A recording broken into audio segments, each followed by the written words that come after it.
अस्सलाम वालेकुम। आप देख रहे हैं सुनो सिंध न्यूज़ HD। आइए आपको लिए चलते हैं आज की ताज़ा तरीन खबरों की जानिब।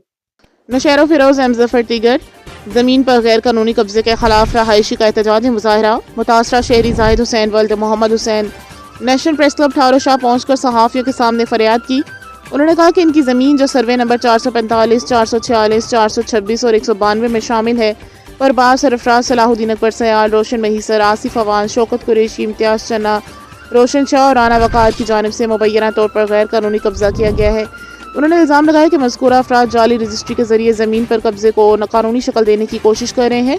जाहिद हुसैन ने मजीद कहा कि कब्जे के दौरान इनकी ज़मीन की ज़बरदस्ती हदबंदी तब्दील की गई और इन्हें धमकियाँ भी दी गईं।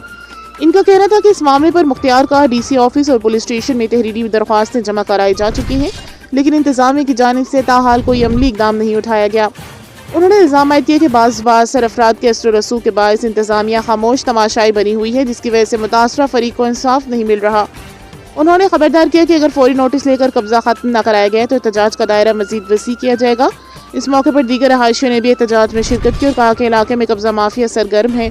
मुजाहिरीन ने हाथों में प्ले कार्ड्स उठाकर नारेबाजी की और मुतालबा किया कि शफाफ तहकीकात करके कब्जा खत्म कराया जाए, जाली रजिस्ट्री मनसूख की जाए और मुलविस अफराद के खिलाफ कानूनी कार्रवाई की जाए। बसूरत दीगर एहतजाज जारी रखा जाएगा।